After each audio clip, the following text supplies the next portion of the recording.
नमस्कार, आप देख रहे हैं प्राइम टीवी। मैं हूं आपके साथ आरती तिवारी। वक्त हो चुका है 4 बजे की 4 बड़ी खबरों का। सबसे पहले बड़ी खबर का रुख करेंगे, जहां भारत के रक्षा मंत्री राजनाथ सिंह चीन के किंगदाओ शहर में हो रही शंघाई सहयोग संगठन की रक्षा मंत्रियों की बैठक में हिस्सा लेने पहुंचे हैं। इस मंच में उन्होंने पाकिस्तान और चीन को साफ शब्दों में और शाब्दिक लहजे में कहा कि भारत आतंकवाद के खिलाफ कोई समझौता नहीं करेगा। बैठक में पाकिस्तान के रक्षा मंत्री ख्वाजा आसिफ भी मौजूद रहे। राजनाथ सिंह ने उनके सामने ही आतंकवाद के मुद्दे पर पाकिस्तान को खूब खरी खोटी सुनाई। राजनाथ सिंह ने ऑपरेशन सिंदूर का जिक्र करते हुए कहा कि निर्दोषों का खून बहाने वालों को बख्शा नहीं जाएगा। उन्होंने कहा कि कुछ देश आतंकवाद का समर्थन करते हैं और सीमा पार आतंकवाद को अपनी नीति का हिस्सा बना चुके हैं। तो आपको बता दें कि भारत जहां लगातार हर मंच से पाकिस्तान को लताड़ता आता हुआ नजर आ रहा है, जहां आपको बता दें कि पाकिस्तान नेता के सामने खूब खरी खोटी सुनाते हुए नजर आए रक्षा मंत्री राजनाथ सिंह। जिस प्रकार से भारत की नीति बदली है, किस प्रकार से पाकिस्तान को लेकर ये साफ शब्दों में, कड़े शब्दों में राजनाथ सिंह ने खरी खरी सुनाते हुए शंघाई सहयोग संगठन में नजर आए।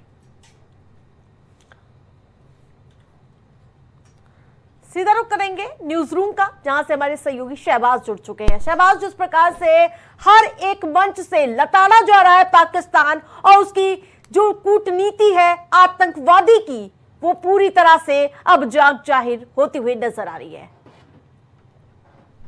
क्योंकि कहीं ना कहीं भारत ने ये चीज़ ठान ली है कि हर अंतर्राष्ट्रीय मंच पर पाकिस्तान का जो दोगलापन है वो बिल्कुल सबके सामने रखेंगे और पाकिस्तान की पोल ज़रूर खोलते हुए नजर आएंगे। क्योंकि साफ तौर पर पहले ही जब भारत ने एक स्टेप उठाया था, सबसे पहले जब सिंधु जल समझौते को स्थगित किया था, तो पाकिस्तान अंतर्राष्ट्रीय मंचों की तरफ अपनी नज़रें घुमाकर मदद की गुहार लगाते हुए कहीं ना कहीं देखा जा रहा था। तो लगातार कहीं ना कहीं भारत पाकिस्तान को एक चोट पहुंचाता हुआ नजर आ रहा है। डिप्लोमेसी एक बहुत बड़ी जीत भारत की कहेंगे, क्योंकि सबसे पहले भारत ने कहीं ना कहीं युद्ध के मैदान में उसको फटकार लगाई और उसको युद्ध के मैदान में कहीं ना कहीं पीछे ढकेला।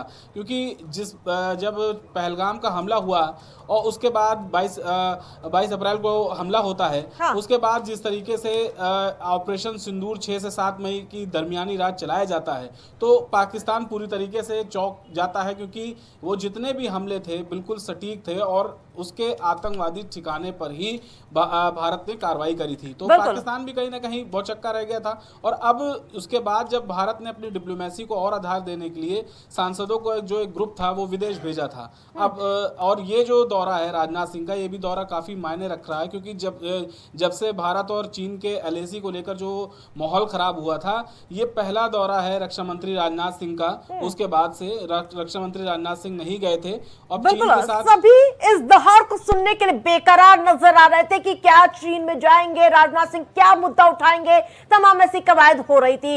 और अब आपने देखा होगा कि डेलीगेशन पहले भेजा गया और अब पाकिस्तान के मुंह पर उसकी खड़ी बेइज्जती करते हुए नजर आए राजनाथ सिंह। देखिए, चाइना के रक्षा मंत्री राजनाथ सिंह के दौरे से पहले अजीत डोभाल जो एनएसए हैं वो चाइना पहुंचते हैं और वहां के चाइना के वहां पे अधिकारी से मुलाकात करते हैं, उनसे बातचीत करते हैं। उसके बाद आज रक्षा मंत्री राजनाथ सिंह जो है वो बीते कल चाइना के जब दौरे पर गए थे, तो चाइना पर आज एससीओ में वो बैठक हुई और उन्होंने वहां पर खास तौर पर पाकिस्तान की मौजूदगी में ही पाकिस्तान को खरी खोटी सुनाई गई है। और एससीओ की जो बैठक है कई मायने में अहम मानी जा रही है आरती। और इससे क्योंकि चीन जो है वो कहीं ना कहीं सपोर्ट करता हुआ पूरे युद्ध के दौरान, हालांकि बैक हैंड से नजर आया था, खुलकर पूरी तरीके से सामने नहीं आया था, क्योंकि तुर्की का बहुत बड़ा हाथ, भले ही क्योंकि तुर्की ने खुले तौर पर सामने से जो है मदद पहुंचाई थी, लेकिन चीन जो है वो बैक हैंड से, बैकडोर से मदद करता हुआ साफ तौर पर देखा जा रहा था। बिल्कुल, लेकिन राजनाथ सिंह के जो लफ्ज थे वो साफ पता चल रहे थे कि वो सिर्फ और सिर्फ पाकिस्तान को एक्सपोज करने गए हैं वहां पर। बिल्कुल, क्योंकि देखिए लहजा बिल्कुल क्लियर है और भारत का मकसद एकदम साफ है कि जब तक कहीं ना कहीं, क्योंकि सिर्फ एससीओ में नहीं बल्कि यूएनएससी में भी जो बैठक चल रही है वहाँ पर भी साफ तौर पर मैसेज देने की कोशिश की जा रही है कि जो काम आपने, जो चीज़ें आपने बिगाड़ी हैं उसको आपको ठीक करना ही पड़ेगा, आपको ये मानना ही पड़ेगा कि आप एक आतंक परस्त देश हैं, क्योंकि आपके यहाँ आतंकियों को जो है वो पनाह दी जाती है और बहुत ही सेफ जगह आतंकी जो है वो पाकिस्तान अपनी समझते हैं। हाँ। यही कारण था कि जब इतने ठिकानों को भारत ने चुना था आरती, तो उसमें कई आतंकवादी जो है वो मारे गए थे। हाँ, अब आप ये समझ लीजिए सिविलियंस से कहीं ज्यादा कहीं आतंकवादी जो है वहाँ अपनी रहनुमाई करते हुए नजर आते हैं, वहाँ के रहनुमा बने हुए हैं, वहाँ रहते हैं, वहाँ अपना बिजनेस बनाए हुए हैं, वहाँ से पूरा अपना एक चला रहे हैं, पूरा काम चला रहे हैं अपना, और कहाँ किस तरीके से हमले करने हैं, किस तरीके से वार करना है भारत पर, वो साजिश रची जाती है। बिल्कुल। जो जी ठीक है, तमाम अपडेट के लिए धन्यवाद आपका। तो आपको बता दें कि जिस प्रकार से लगातार पाकिस्तान को लताड़ता हुआ भारत नजर आ रहा है, तो एक बार फिर से ये जीत मानी जा रही है कि जिस प्रकार से लगातार सामने मुंह पर बेइज्जती करते हुए नजर आ रहे हैं राजनाथ सिंह, और वो सिर्फ मूक दर्शक बने देखते रह गए। और अगली खबर